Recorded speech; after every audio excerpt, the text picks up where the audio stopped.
Malam kalau tak silap saya, mata wang dah turun 4.72. Semalam saya check 4.72, tak tahulah hari ni. Tapi semalam saya check last 4.72. Baguslah bagi saya sebab saya dapat duit USD. Tapi yang mana bukan dapat duit USD teruk lah. Kan? Kalau ada kemungkinan, kata kawan saya tadi, tak sampai hujung tahun ni, berkemungkinan sampai 5. OPR ada kemungkinan, ada seorang pakar kewangan tu, dia kata OPR dah naik beberapa hari lepas. Within this year, by the end of this year, ada kemungkinan akan naik 2 kali lagi. There's a possibility ada 2 kali increase. Now, kita nak betulkan balik macam tu, susah tuan-tuan, betul.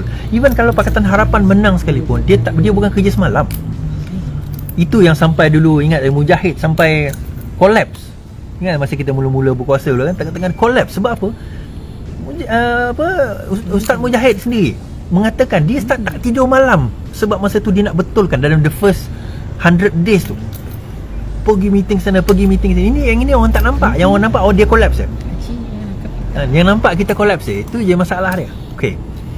So sebab itu kadang-kadang dalam situasi yang kita ada sekarang ini, dalam apa orang kata, dalam melihat politik yang ada sekarang ini, sebab itu penting untuk kita nak memilih mereka yang nak memegang negara ni, mereka yang boleh bawa perubahan total, mereka yang boleh memberi cadangan, bukan setakat hanya menjadi penumpang, mereka yang boleh membuat perubahan, bukan hanya setakat yang duduk dekat situ hanya kerana dia ada privilege, dia ada keistimewaan contohnya. Sebab dia dipilih kerana kita perlukan kuota orang muda, therefore kita lantik dia, tak kisahlah janji dia muda. Sepatutnya kita tengok dia ada kebolehan memimpin atau tidak, dia ada kebolehan merancang atau tidak, dia ada kebolehan tak yang kita boleh gunakan untuk, sebab kita perlukan semua 222 ahli parlimen dan juga 500 lebih DUN ahli Dewan Undangan Negeri perlu untuk kita nak ubah negara ini ke arah negara yang lebih baik. Nak ubah tuan-tuan, saya nak bagi tahu tuan-tuan, bila dah mata wang jatuh sampai 5 umpamanya, kita nak turun balik sampai 3, it's going to be very difficult. OPR dah naik, it's going to be very difficult. Tuan-tuan, bila OPR dah naik, kewangan dah banyak keluar, agak-agak BISH boleh bagi ke? BRIM ke BISH, whatever nama lah sekarang ni, saya pun tak tahulah apa bantuan apa dah, bantuan prihatin rakyat, BPR, whatever, boleh bagi lagi ke? Sebenarnya dah tak boleh. So bila dah tak boleh, kerajaan nak korek duit daripada mana? Kena berhutang. Bila mata wang sudah naik, hutang tu dalam USD. Kita kena ingat hutang tu dalam USD, bukan hutang tu dalam RM. So bila dalam USD, sekarang ni mungkin kita, contohnya 100 USD RM4. Tahun depan 100 USD RM5. Maksud hutang kita tu naik 1/5, 1/5 dah naik. Peratusan dia naik tu, peratusan untuk kita nak bayar hutang tu dah naik. Contoh. So yang susah siapa? Rakyat tak merasa benda tu, tak merasa in short term lah, tapi dia akan merasa dalam long term. Dia akan merasa dalam satu jangka masa yang panjang, baru dia akan merasa kesukaran dan kesusahan apa yang kita hadapi. Saya kata, saya selalu sebut bahawa pilihan raya akan berlaku dalam masa yang terdekat. Saya selalu cakap macam tu. But now nampak gayanya angin-angin yang bertiup di lautan berkemungkinan pilihan raya akan berlaku tahun hadapan, kerana desakan untuk buat pilihan raya dalam masa yang dekat ini tidak berjaya. Kalau itu berlaku dalam masa yang, kalau berlaku tahun hadapan, sebenarnya satu blessing juga untuk kita di Pakatan Harapan ni, sebab kita boleh bersedia. Itu number 1. Number 2, blessing juga sebab rakyat akan merasa kesusahan itu hujung tahun ini dan awal tahun hadapan. Kesukaran itu akan bermula, akan ada masalah. Kita akan merasa kesukaran demi kesukaran yang dihadapi oleh rakyat dalam masa orang kata apa, 2-3 bulan ke 6 bulan yang akan datang. Inflasi akan meningkat tinggi. Okey, ada orang kata OPR dinaikkan tak bagus. Dia macam ni lah tuan-tuan, memanglah tak bagus untuk siapa yang bayar loan lah, tetapi kerajaan kena buat. Kenapa? Sebab inflasi dah terlalu hot, terlalu panas. So dia nak cool down the inflation, dia kena naikkan sesuatu. Salah satu yang dinaikkan OPR lah.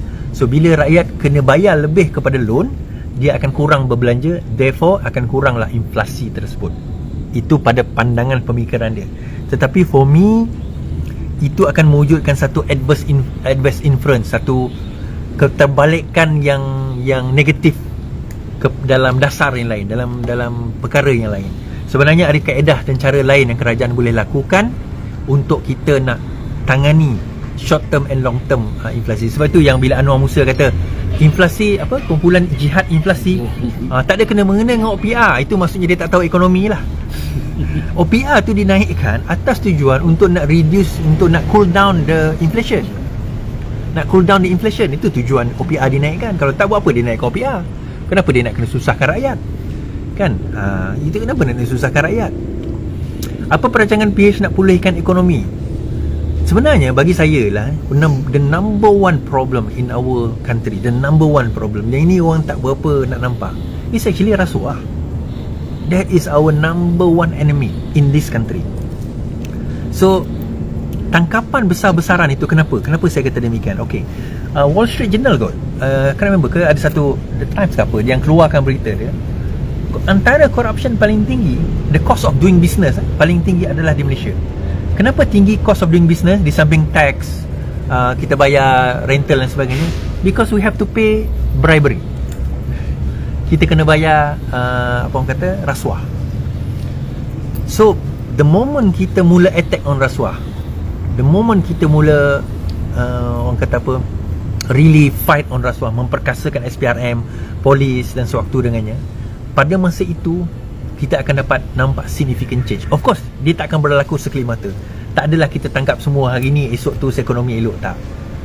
Tetapi kita akan mula nampak, orang kata apa, perubahan itu akan ada dalam ekonomi negara kita. It will take time. Itu salah satulah.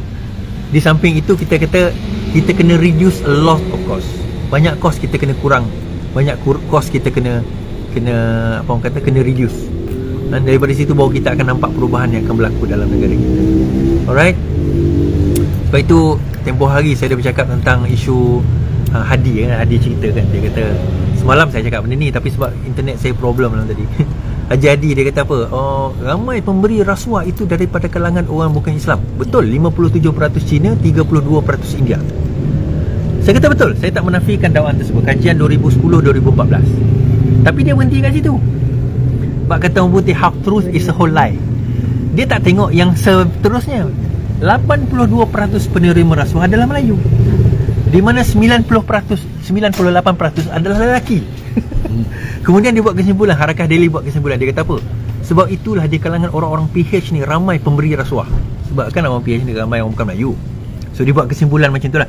Disebabkan ramai bukan Melayu memberi rasuah, therefore disebabkan dan di sekeliling orang PH ni ramai bukan Melayu, therefore ramai di sekeliling orang PH adalah pemberi rasuah.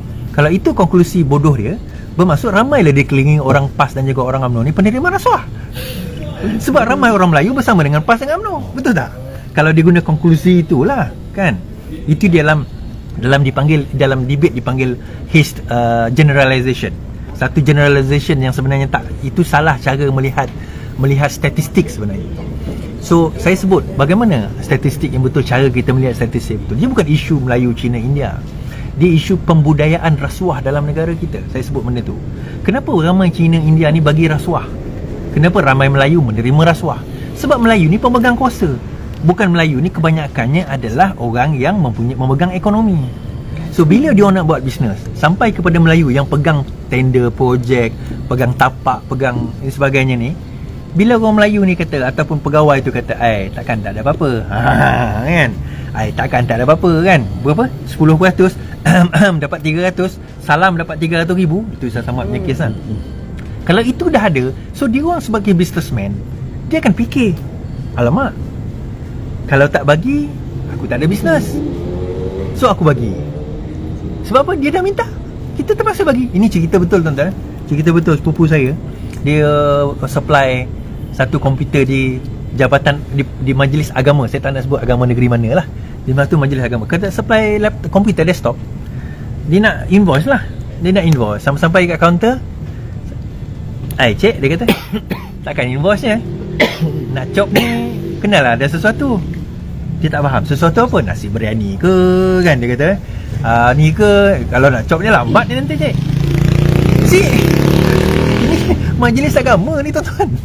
Sebab itu bila hadis sebut, hadis dia kata bahawa pemberi rasuah, pemberi rasuah akan dilaknat oleh Allah. Memang betul kita kata, tapi jangan kita faham pemberi rasuah je kena laknat, penerima tu seolah-olah tak kena laknat.